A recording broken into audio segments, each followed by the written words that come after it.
Selamat siang Bu Erni. Selamat siang Pak Eri. Ya, terima kasih Bu Erni mau apa istilahnya sedia untuk bertemu dengan saya seperti rencana. Mungkin ada sesuatu dari Bu Erni yang ingin diceritakan pada pertemuan kali ini, Bu?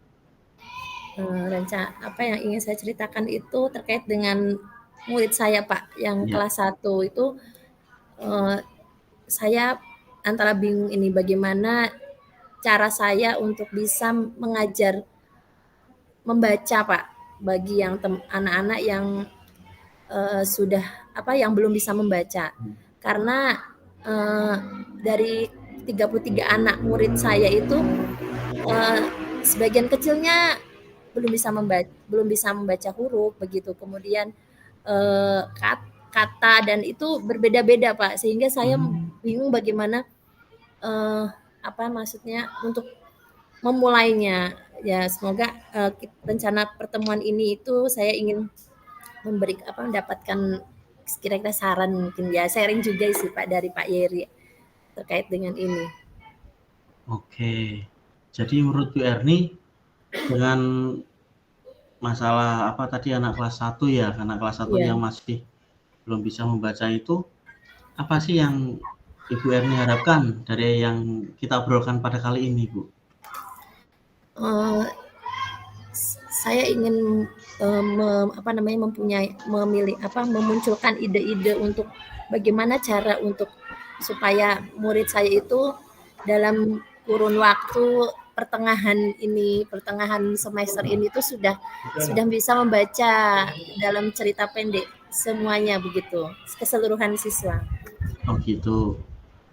Berarti dalam membaca cerita pendek, menurut BRI itu kan harapannya ya, dalam artian Iya. memang, oh kelas 1 memang sebisa mungkin harus bisa membaca cerita pendek. Nah terus menurut Bu Erni, hal apa saja sih yang membuat murid-murid Ibu itu tidak bisa ini melaksanakan membaca dengan lancar atau mungkin kurang antusias gitu Bu dalam pembelajaran bersama Bu Erni?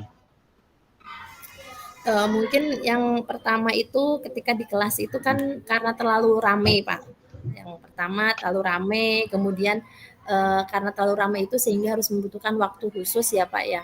Iya. Kemudian yang kedua mungkin untuk metode-metode mengajar dalam membaca saya ya, Pak, ya, yang itu, eee, yang mungkin kurang interaktif ya, Pak. Mungkin yang metodenya yang biasa saja begitu, yang sehingga kurang antusias begitu untuk kegiatan praktek membaca. Dan yang ketiga mungkin waktu ya, karena untuk anak kelas 1 sekarang itu tidak boleh mengadakan kegiatan di luar jam Hmm, pelajaran karena mengingat mereka itu masih usia PAUD Pak.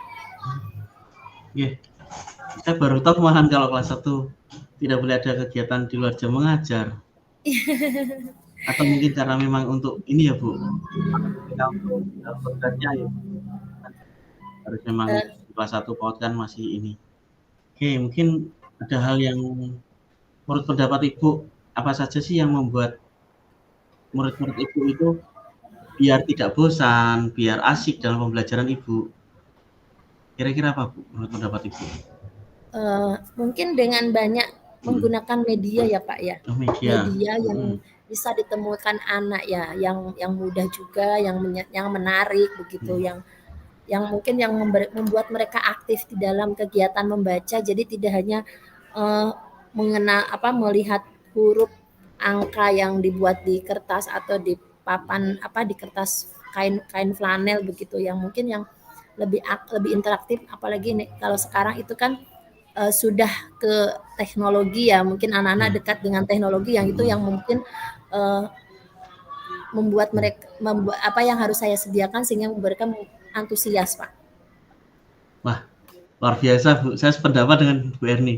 Pokoknya kan sekarang sudah zaman-zaman digitalisasi, mungkin medianya yang bisa dirubah ya Bu, medianya bisa yang lebih istilahnya membuat anak asik untuk mengikuti kegiatan pembelajaran.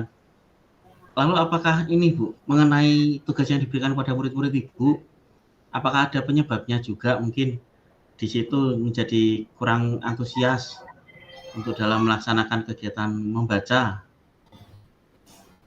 Iya, bisa juga ya, Pak, ya.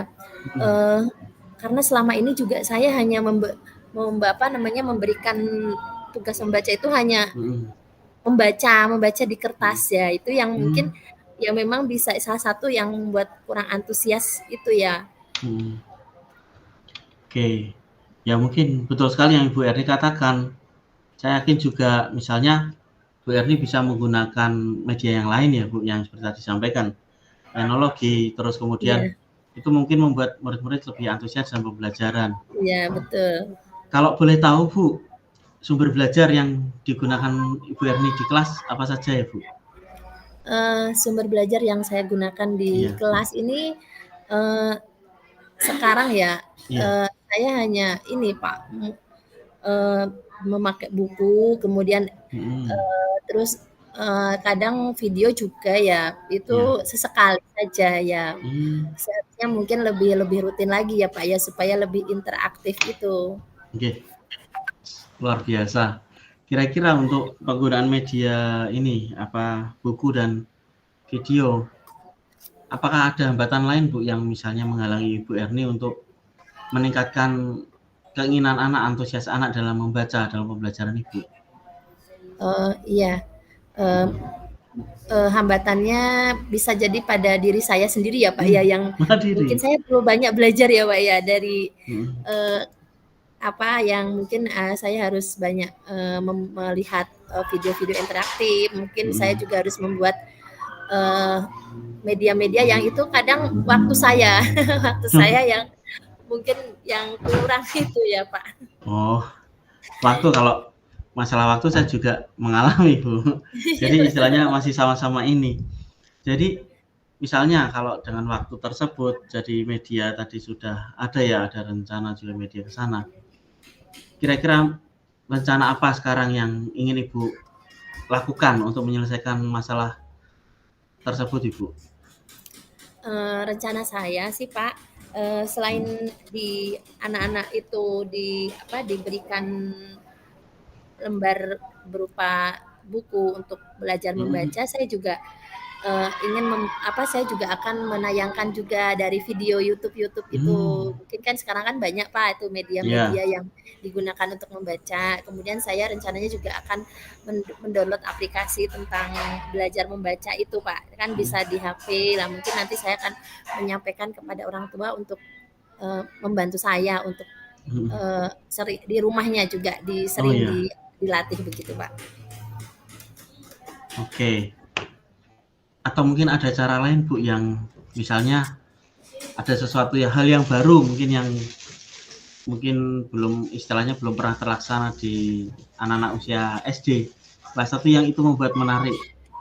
Kayak Eee, tadi saya lihat Ibu mengajak untuk menonton video YouTube, mungkin bisa saya simpulkan juga, oh berarti membaca dengan melihat, iya, itu kan iya betul itu, umumnya iya nggih, iya. Ya itu dan ya iya Pak, gimana Bu? silakan silakan Pak. Oh, oke. Mungkin bisa jadi ada plesetan seperti ini, Bu, menulis dengan suara dan membaca dengan telinga. Iya, Menulis dengan mulut, membaca dengan telinga. Mungkin pernah dengar seperti itu. Jadi iya pernah Pak itu, iya. iya, jadi itu kan suatu istilahnya mungkin metode yang ini ya, Bu, membaca dengan apa namanya, telinga itu kan mungkin anak yang tidak visual kan, mungkin yang auditori itu bisa melakukan pembelajaran seperti itu dan anak yang apa istilahnya, visual mungkin bisa menulis dengan mulut juga ada aplikasinya mungkin bisa cari, Bu.